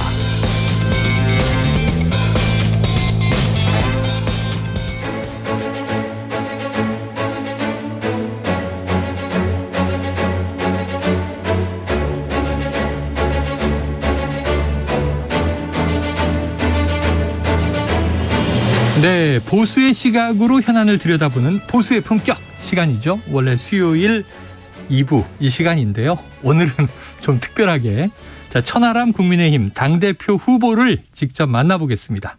나와 계십니다. 어서 오십시오. 안녕하십니까, 천하람입니다. 네. 아유. 자, 선거운동으로 이 바쁘신 와중에 또 3.1절인데 네. 출연해 주셔서 감사합니다. 불러주셔서 감사하죠. 최근에 네. 하루에 잠은 몇 시간이나 주무세요?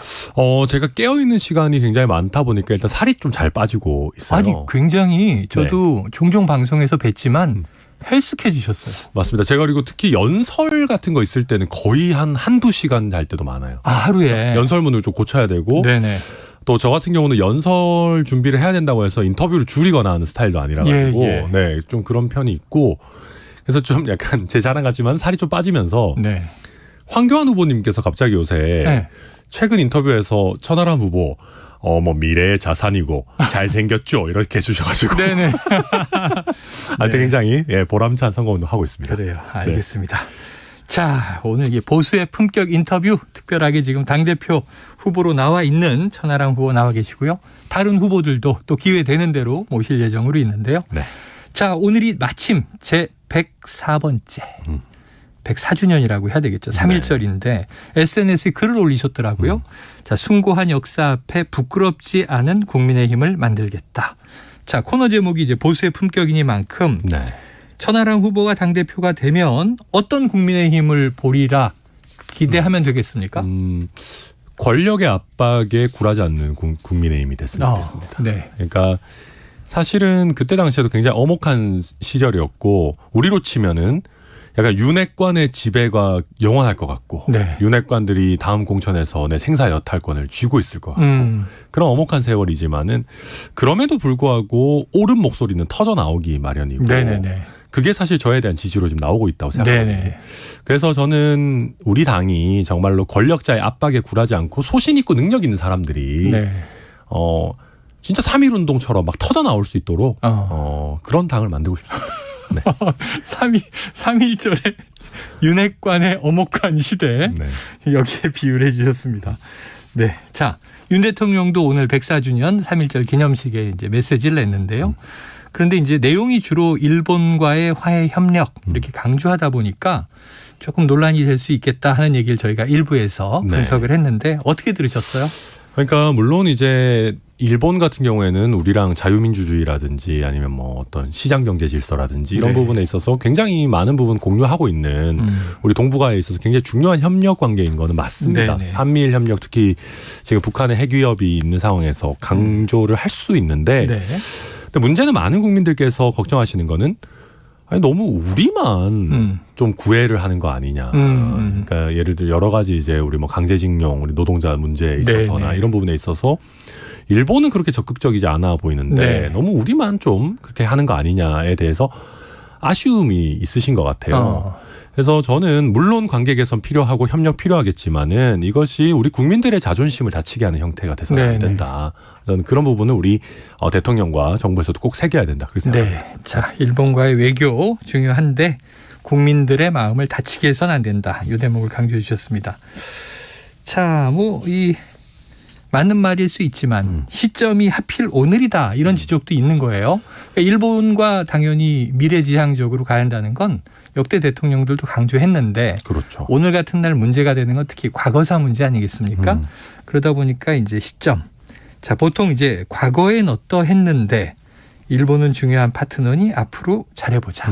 하지만 역사를 잊지 말자. 역사를 뭐 잊은 민족에게 미래는 없다. 또 이런 표현 많이 등장했는데 아예 이런 얘기가 없어요. 그러니까 저도 좀 굳이 선회를 하자면은 대통령의 메시지니까 아마 그 군국주의 침략자였다 과거에 그 단어로 어느 정도 함축된 과거에 대한 평가를 한 것 같고 이제 앞으로 나가자라는 메시지를 강조한 것 같은데요. 다만 저는 이 부분이 사실 조금 걸렸어요. 그러니까 과거에 우리가 세계사의 변화에 제대로 준비하지 못해서 국권을 상실하고 고통받았다.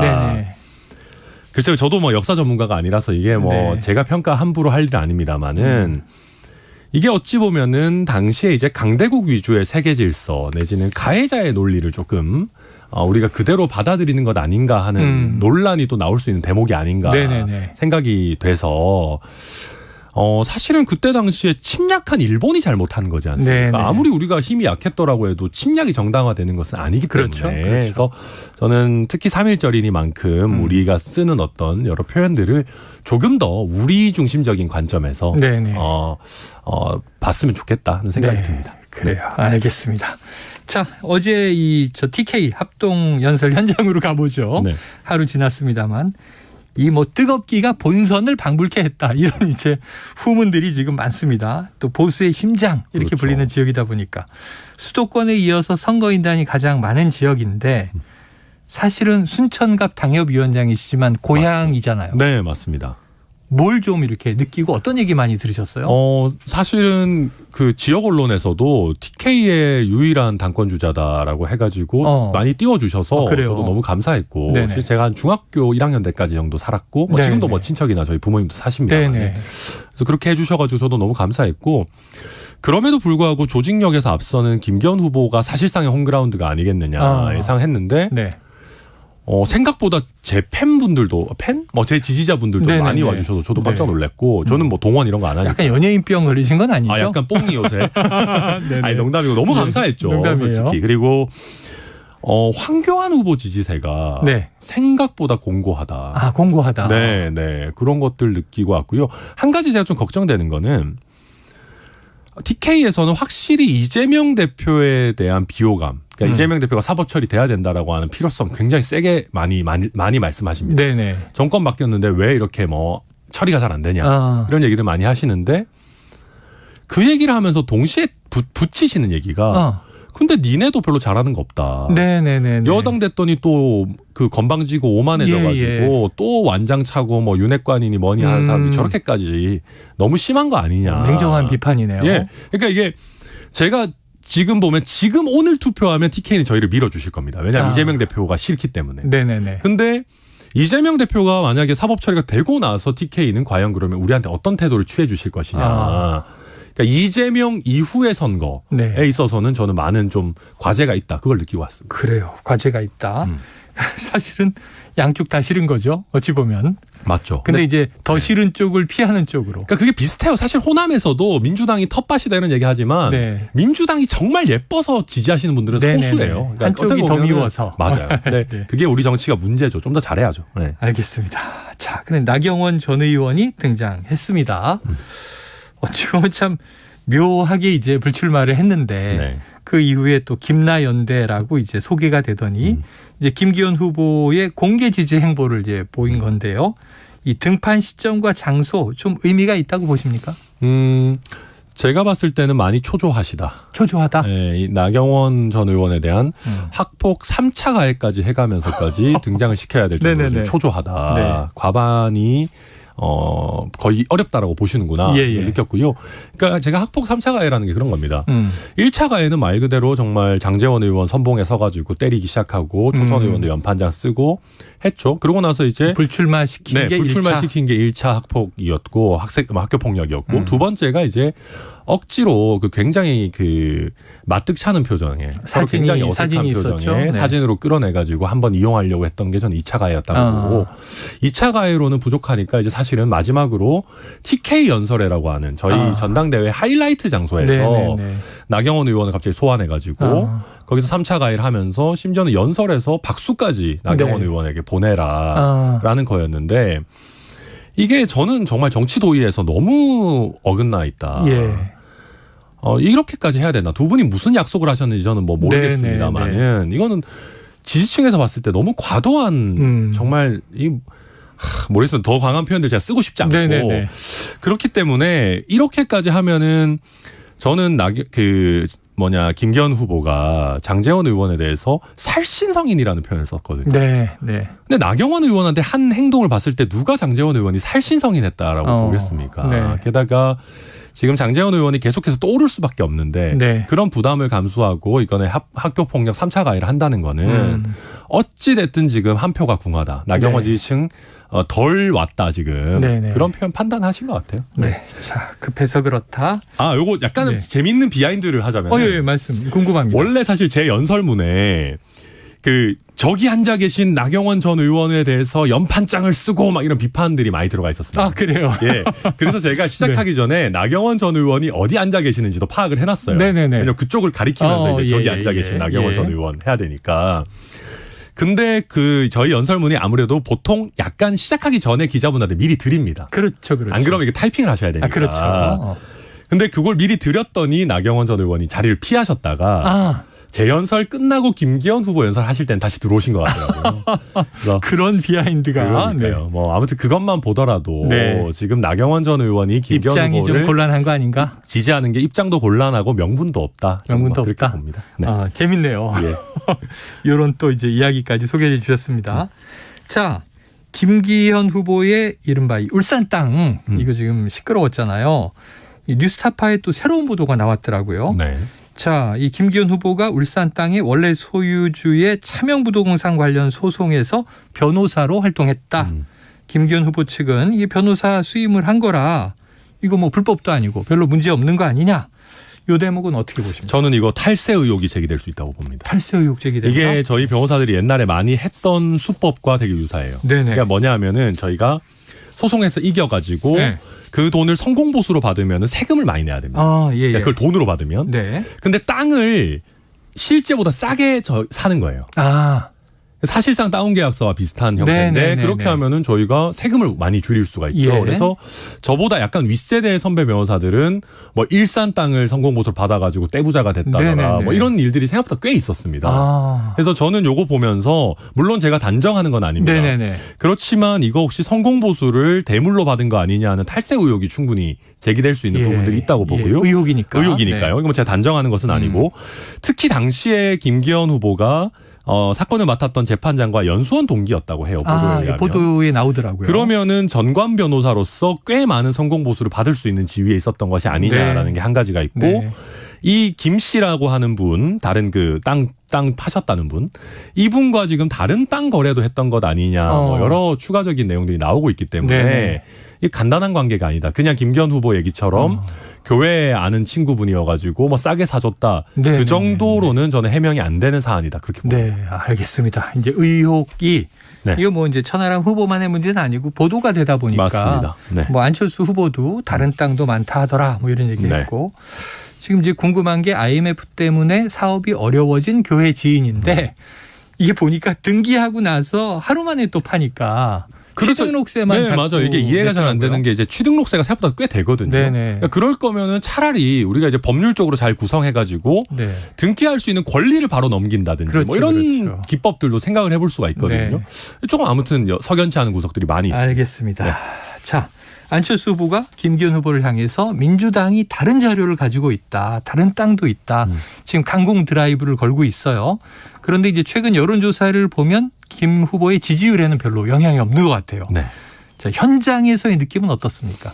근데 예전보다 확실히 지지세가 많이 떨어졌습니다. 그리고 황교안 후보 쪽으로 저는 많이 가고 있다고 봅니다. 오히려 그럼 김기현 후보의 지지 중에 일부가 황 후보에게 가고 있다. 그 현장 분위기도 처음에는 김기현 후보가 압도적인 분위기였어요. 그래서 황교안 후보가 김기현 후보에 대한 땅 의혹 이런 걸로 공격하면은 굉장히 일방적으로 황 후보를 비난하는 목소리들이 많았습니다. 근데 TK에 가보니까 대등해요, 거의. 대등하다. 현장 분위기 자체도. 그래서 지금 생각보다 많은 변화들이 일어나고 있고 김기현 후보 표는 김기현 후보 표가 아니고 윤핵관 표기 때문에 함부로 쉽게 떨어지지 않는 건 맞습니다.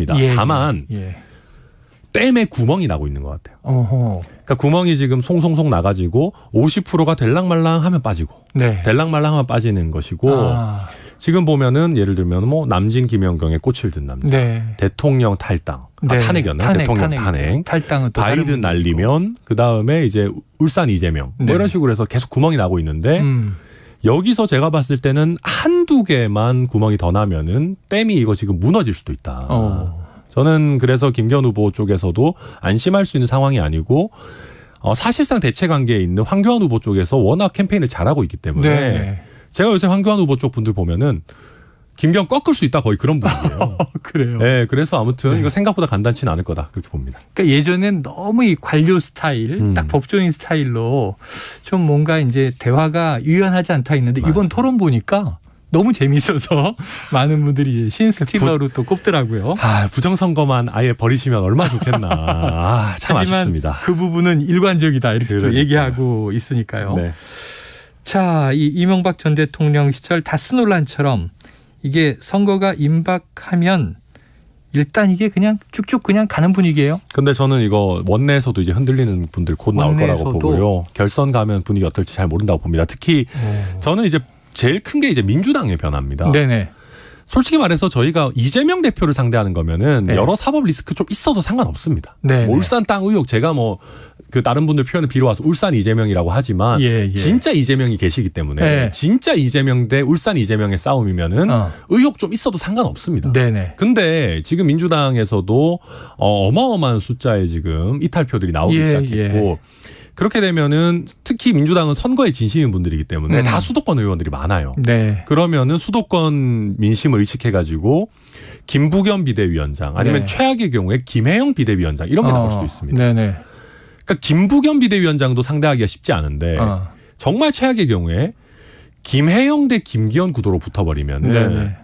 저희 젊은 층은커녕이고 중도층 수도권 다 날아갑니다. 네. 그러니까 김혜영이면 김혜영 카드가 만약에 나온다고 하면 김혜영 천하람이 붙어야 해볼까 말까 하는 상황입니다. 네네. 김혜영 김기현이 뭐 이거 완전 원사이드입니다. 지금 총선에 이제 가상 시나리오를 네, 얘기해 주시는 김혜영이 거예요. 그냥 완전 압승할 겁니다. 근데 그 상황이 원래도 그럴 건데 김기현 후보가 울산 땅 의혹이라고 하는 어떤 네. 그 짐까지 모래주머니까지 달고 뛰어야 된다고 하면은 저는 수도권 선거는 뭐 해보나 마나다 생각합니다. 중선 문제. 이건 예. 또 안철수 후보 의견하고 지금 뭐 일맥상통하는 그렇죠. 대목입니다. 자, 이 정작 의혹을 제기한 황교안 후보가요. 어제 이런 얘기를 했어요. 결선에 가면 결국에는 김기현 후보를 지지할 수밖에 없다. 이렇게 가장 세게 공격을 시작한 분이 이렇게 얘기하다 보니까 묘하게 돌아가는데 어떻게 들으셨습니까?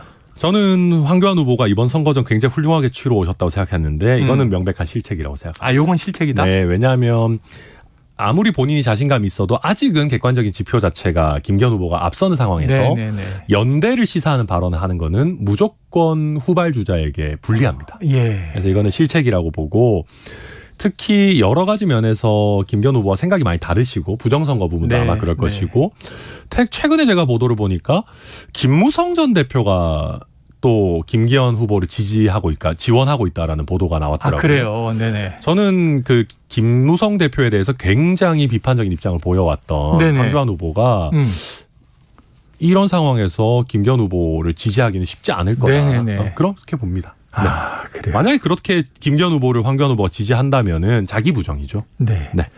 자, 이 최근 지지율 추이를 보면서 뭐 그동안은 이제 김기현 후보, 안철수 후보 중심으로 양강 구도다. 네.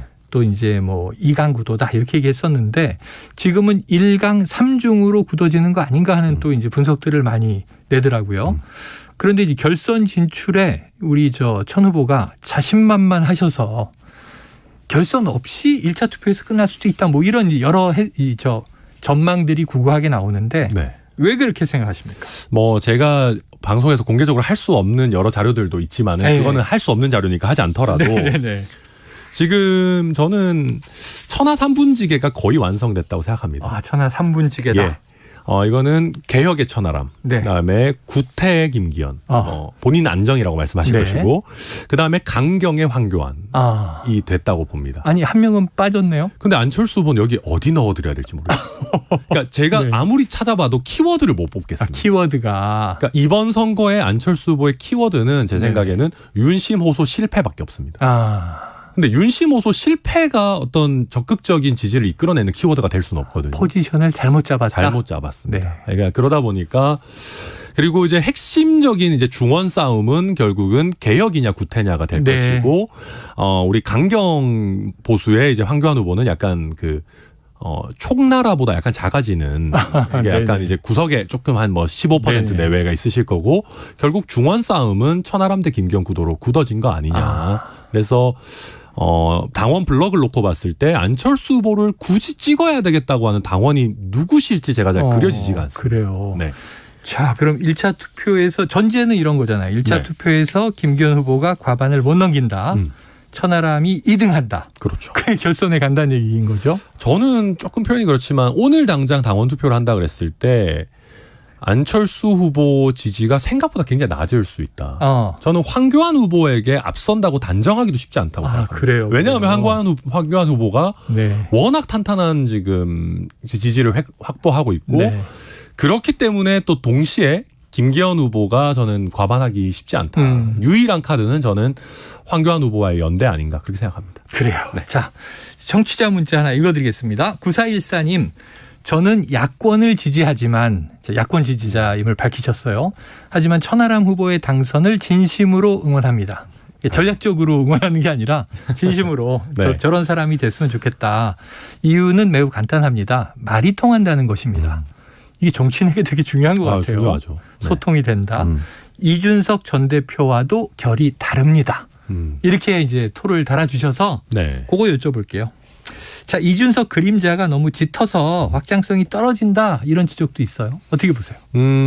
저는 배은망덕하기가 싫습니다. 그러니까 삼성간호 이런 거 안 하고 싶습니다. 네네. 왜냐하면 제가 이렇게 급성장한 거에는 저는 이준석 전 대표, 유승민 전 의원의 덕이 분명히 있다라고 네네. 생각을 합니다.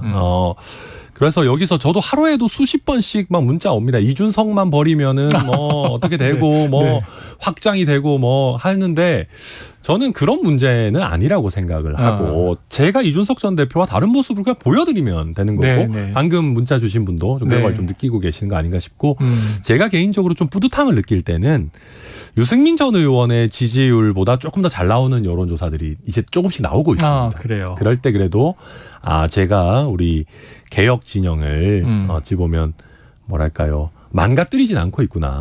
내가 그래도 내 능력으로 사실 큰 책임감이거든요. 제 입장에서. 네네. 그래도 무사히 나름대로 좋은 퍼포먼스로 끌고 오고 있구나. 네네. 그런 건 많이 느끼고 있습니다. 그래요. 네. 지난번에 한번 이준석 전 대표가 이 자리에 나와서 지금 이제 전당대회 과정 쭉 분석을 한 재밌는 토크가 있었는데 저도 너무 재밌게 봤어요. 그때 이제 제가 느끼기엔 이런 거죠. 아니 이게 천하람 후보가 더 독해져야 돼, 세져야 돼. 근데 아직 너무 착해 이런 느낌이었어요. 맞죠. 네. 근데 뭐 사람이 뭐 하루아침 어떻게 바뀝니까? 그리고 그렇죠. 이게 제가 사실은 선거 초반부에 이게 선명하게 가야 되고 이준석 대표 지지했던 분들을 빨리 흡수해야 되고 이런 생각이 있으니까 부자연스럽더라고요. 그러니까 제가 하면서도 이거는 내가 편하지가 않은데? 그래요. 그러니까 오히려 보는 분들도 불편해하시고 그래서 저는 그냥 제 스타일대로 하고 판단을 받아야지 그때그때 변신하는 정치인은 저는 길게 못 간다 생각합니다. 그래요. 네. 그런 이제 자세로 지금 대응하고 있다. 그럼 이제 요거를 그냥 하나 여쭤보고 넘어가죠. 뭐 이준석 전 대표와의 관계 만약 당대표가 된다면 이렇게 이제 가정을 하고 이준석 전 대표와는 어떻게 차별화 할 수 있을까요? 일단 야당 대표, 여당 대표이기 때문에 역할 자체가 좀 많이 다릅니다. 야당 대표는 혼자서 정말 공격력 위주로 해가지고 여당을 막 상대하고 해도 되죠. 근데 저희는 이제 여당 대표가 된다면은 이거는 집권의 파트너인 것이거든요. 여당 대표의 말은 책임이 있어야 되고 무거워야 됩니다. 그런 면에서 저는 굉장히 좀 더 엄격하게 제 스스로 그런 자세로 당대표 역할을 수행할 생각이고 당대표가 한마디를 먼저 해버리면은 당내에서 토론이 사라질 수가 있습니다. 왜냐하면 이미 입장이 나온 거니까. 그래서 조금 신중하게 야당 대표일 때와는 다르게 좀 운영할 생각이고 한 가지는 더 하면은 저는 약간 처음에는 눈치 안 보고 확고한 친정 체제를 꾸릴 겁니다. 저는 이준석 대표 체제에서 좀 마음에 안 들었던 거는 너무 탕평한다, 너무 자기 사람 안 챙기고 능력주의 뭐 이런 거 강조한다고 핵심 당직에 있어가지고 사실 이준석 대표의 어떤 철학이나 방향성에 별로 동의하지 않는 인물들도 좀 많이 썼다고 생각하거든요. 그러다 보니까 저는 오히려 더 흔들렸다고 생각해요. 저는 그래서 초반에는 확실한 그 천하람 지도부의 어떤 탄탄한 그 체제를 갖춰놓고 탕평이나 확장이나 이런 부분은 저는 총선 선대위를 꾸릴 때 할 것이다. 그리고 오히려 당대표가 안정적인 것이 저는 길게 봐서 여당이나 정부에도 도움이 된다. 뭐 그렇게 봅니다. 그래요. 알겠습니다. 자, 오늘 나온 여론조사 하나 볼까요? 스트레이트 뉴스가 여론조사 기관 조원 CNI에 의뢰해서 2월 25일에서 27일까지 전국 유권자 2,001명을 대상으로 물었습니다. 윤 대통령의 국정 운영의 잘잘못. 자, 긍정은 38.1%. 부정은 60.3%. 이 지난주 대비 부정평가가 이제 2%포인트 오른 거거든요. 최근 대통령 지지율 추이 어떻게 보시고 천하람 후보가 당대표가 된다면 윤 대통령 지지율에 과연 긍정적인 변화가 있을까? 이제 이런 질문인데 자세한 내용은 중앙여론조사심의위원회를 참고하시면 되겠습니다. 어떻게 보세요? 저는 추이보다도 연령대별 세부 지표가 너무 안 좋습니다. 그러니까 이게 보니까 오를 때도 20대에서 50대의 상승폭은 거의 없고 60대 이상이 결집해서 오르고 네네네. 빠질 때는 60대, 70대가 약간 흔들리거나 아니면 나머지 빠지고. 연령에서 더 떨어져가지고 빠지고 이런 네네네. 추세가 계속 가더라고요. 근데 지금도 이 해당 여론조사를 보면은 40대가 27.5인데 긍정이 20대가 25점이에요. 그러니까 저희가 40대를 보통 민주당의 핵심 지지층이라고 그렇죠, 놓고 그렇죠. 보고 20대는 얼마 전까지 대선에서도 그렇고 오세훈 시장 선거할 때 이럴 때는 막 저희한테 엄청난 지지를 보내줬던 보수화됐다 뭐 이런 얘기가 그러니까요. 있었죠. 뭐 20대가 왜 이렇게 보수화됐냐 이런 얘기 나올 연령대였는데 네. 저는 그래서 저희가 총선을 잘 치르려면은 세대 확장도 필요하고 아젠다의 확장도 필요하지만은 결국은 이 연령에 있어서 세대 결합 이런 부분들 또 한 번 해야 돼요. 네네네. 그래서 저도 2030에 있어서 저희가 지지를 끌어내야 돼요. 그게 뭐 청년들 모아놓고 쇼한다고 되는 게 아니고 일관성 있고 진정성 있는, 그러니까 말 그대로 공정과 상식이 있는 자세로 정치를 하면 따라오시는 거거든요. 그래서 그런 부분에 있어서 저도 물론 조심스럽게 하겠지만 대통령의 지지율을 높이기 위한 플러스 알파 역할을 충실히 할 생각입니다. 네. 자, 지난번 대선 때도 사실은 이준석 전 대표 세대 포위론 이런 전략이었는데 크게 다르지 않은 또 전략이. 그럼요. 근데 포위론은 왠지 좀 기분이 나쁜 것 같아요. 40대 세대 결합론. 네. 그리고 40대도 저희가 가능하면 더 늘려야죠. 40대를 왜 배제시키려고 그래요? 40대를 포위해서. 아유, 그럼 포위하면 안 돼요. 네, 그렇죠. 이게 선거는 누구도 괴멸시키는 그런 이제 게임이 아닙니다. 네. 자, 그런데 사실 대통령이 인기가 없으면 당대표는 부담스럽지 않은가 싶은데요. 심지어 대통령과 가까운 사람들이 뭐 공천 낙하산으로 와서 영남권, 강남 이런 데 붙으면 만약에 그렇다면 어떻게 하실 거예요? 저는 낙하산 공천은 그 누가 돼도 할 생각이 없습니다. 할 생각이 없고 다만 대통령실이든지 대통령과 가까운 분들이든지 아니 미리 나와가지고 공정과 상식으로 경선 붙어라. 저는 그런 거는 적극적으로 지원할 경선에서 생각입니다. 선택받아라? 네. 저는 그거는 적극 지원할 생각이고 저는 근데 공천개혁이나 당내 민주주의의 측면에서 보면은 대통령 지지율이 너무 높지 않은 게 오히려 플러스라고 생각합니다. 그러니까 대통령 지지율이 너무 높으면은 사실 대통령 얘기 무조건 들어야 돼요. 근데 이게 적정한 지지율이라고 한다면은 저희가 민주적으로 절차 진행해야 된다라고 말씀드리고 공천개혁도 대통령 영향력에서 약간 벗어나서 할 수 있는 부분들이 나오거든요. 근데 이제 여기서 너무 선을 넘으면 안 되는 게 저도 요새 저한테 많은 분들이 더 선명하게 대통령과 각을 세워라 막 이런 분들도 있어요. 근데 저는 그게 말이 안 된다고 생각하는 게 지금 임기 초고 다음 총선은 어찌 됐든 윤석열 정부에 대한 중간 평가가 될 겁니다. 그렇죠. 여기서 저는 야당도 아니고 여당 대표가 대통령이랑 과하게 어떻게 각을 세워가지고 우리는 대통령 얼굴이 아니고 여당 대표 얼굴로 총선 치를래라고 하는 거는 저는 대국민 사기라고 생각합니다. 그래요. 네, 저는 그렇게 뭐 이상한 판가리 같은 거 할 생각이 없고 대통령 지지율보다 조금 더 플러스 알파가 되게 그런 역할만 저는 당대표가 해주면 된다. 저는 그게 국민에 대한 도의다라고 생각합니다. 그래요. 당의 역할은 보완적인 것이다. 그럼요. 여당이기 때문에 이제 대통령과 공동 운명체인 거죠. 맞습니다. 결국은. 자, 끝으로 요거 하나 여쭤볼게요. 최근에 장해찬 청년 최고위원 후보의 웹소설이 지금 문제가 돼 있어요.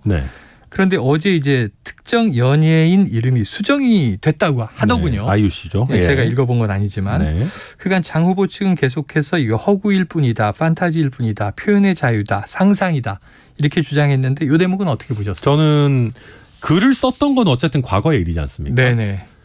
이렇게 지금 최근에 바꾼 게 저는 장해찬 후보 이번 선거에서 최대의 패착이라고 생각합니다. 그래요? 이거는 모순입니다. 그리고 본인이 100% 판타지이기 때문에 문제 없다라고 해왔잖아요. 모순이고 이거는 최악의 대응이에요. 그러면서도 겸허하게 사과하고 있지 않거든요. 문제가 없으면 이거 왜 바꾸냐. 당당하면 왜 바꿨느냐. 당당하면 왜 바꿉니까? 바꾼 거는 어제 오늘 한 일이잖아요. 선거 중에. 이걸 바꿀 생각이 있으면 사과를 해야죠. 아니 이거 바꿀 새는 있고 사과할 새는 없습니까? 네. 저는 그래서 이 부분 아마 이긴 저희 청년 최고위원 후보가 네. 강하게 문제 제기하고 있는 걸로 알고 있고 저는 이런 부분에 있어서는 네. 장해찬 후보의 리스크가 당의 리스크나 전당대회 리스크가 되지 않도록 이 당에서도 저는 적극적인 조치 취해야 된다고 봅니다. 조치가 필요하다. 네. 관리해야 한다. 알겠습니다. 자, 내일 또 이제 수도권 연설입니다. 네, 한번 기대해 보고요. 결선 가시면 출연하실 거죠? 아유, 저는 당연히 와야죠. 네. 자, 그리고 한번 낮 시간에 보통 네. 뭐 별로 할 게 없어요. 불러주시면 꼭 오겠습니다. 한가해서 오겠다. 알겠습니다. 기다리고 있겠습니다. 네. 자, 지금까지 보수의 품격 인터뷰 천하람 국민의힘 당대표 후보였습니다. 오늘 말씀 고맙습니다. 아유, 감사합니다.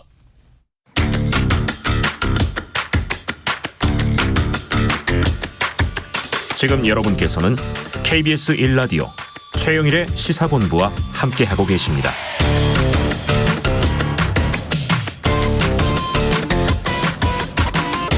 네, 주간 사건 사고 소식을 알아보는 배상훈의 사건본부. 자, 오늘도 배상훈 프로파일러 나오셨습니다. 어서 오십시오. 안녕하세요. 3.1절에 감사합니다. 예, 감사합니다. 네. 자, 지난 주말부터 이 뜨거운 이슈입니다. 이 정순신 국가수사본부장 낙마 사태. 자, 공모 과정에서부터 여러 과정을 거쳐서 임명되기까지 지금 아들의 학폭 문제가 검증되지 않아서 결국은 막바지 이런 논란이 터진 겁니다. 결국 하루 만에 사의했고 임명은 취소됐습니다. 자, 우리 배 교수님 어떻게 이 사건 보셨어요? 그러니까 이제 깜깜이 검증 말하자면 법과 제도가 분명히 존재하고 촘촘히 있음에도 불구하고 권력자의 의지가 법과 제도를 형이화시키는 부분에 대해서는 상당히 실망스러운 부분이 네네. 왜냐하면 법무부에도 그 조직이 있고 대통령실에도 담당 비서관도 있고 네네. 사실 아시다시피 우리 경찰은 굉장히 넓은 정보망을 가지고 있습니다. 네. 근데 그 셋이 모두 역할을 하지 않았다. 그게 그럼 무지해서 그런 건가 아니면 제도상 미비인가? 네네. 사실 그거보다는 사실은 일정 정도 특정한 사람에 대한 어떤 뭐 일종의 그런 부분 때문에 그것 자체가 형이화되지 않았을까라고 하는 네. 우려. 그럼 지금 존재하는 법과 제도라고 하는 것이 무슨 의미를 가지고 있나. 기본적인 신뢰의 문제가 무너진 것이 아닌가라는 네네. 걱정스러움이 듭니다.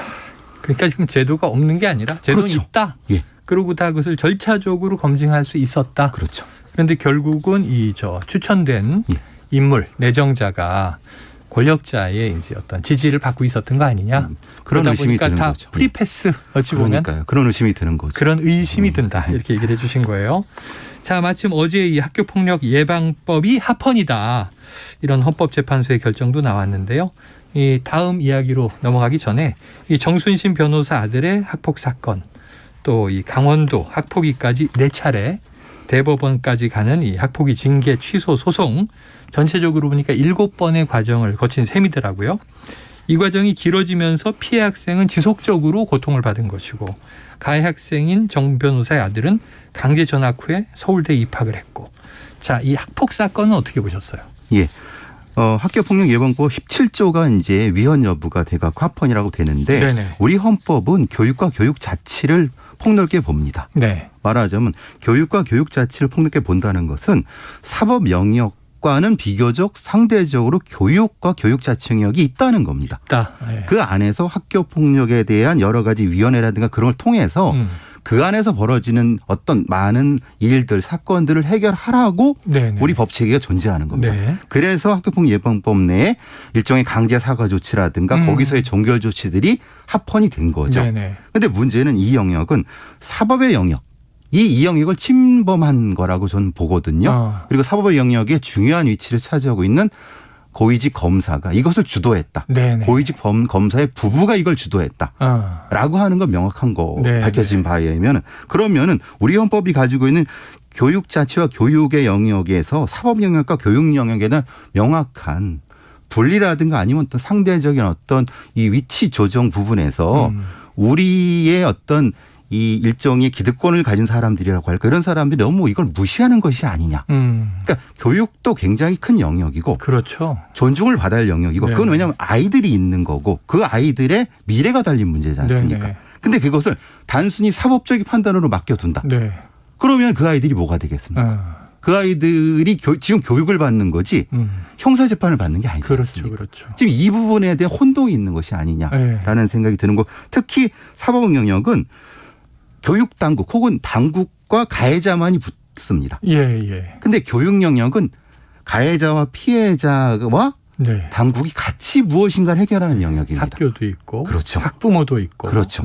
근데 이것이 구분이 안 되는, 그걸 또 주도한 사람들이 사법 권력자 쪽이라고 하는 거, 이게 사실은 위험하다는 거예요. 그래서 이 사건 처음에 쭉 정리해서 전해드릴 때 많은 청취자분들의 댓글이 이 학교가 대단하다, 소송을 포기하지 않고 맞습니다. 끝까지 갔다는 것에서 뭐 응원한다, 이런 글들이 참 많았어요. 오히려 미국식 교육자치 그 학교 자체가 굉장히 그런 걸 추구하는 것 같습니다. 그래요. 자, 당시에 보면요, 학폭위가 학부모 특별교육 이수 10시간 조치를 요청했다. 그러니까 이게 가해 학생이 아니라 가해 학생의 부모를 좀 교육시켜 주십시오, 이렇게 한 건데, 학교폭력 사건에서 이런 조치는 매우 드물다고 하는데 맞습니까? 거의 사례를 찾아볼 수가 없죠.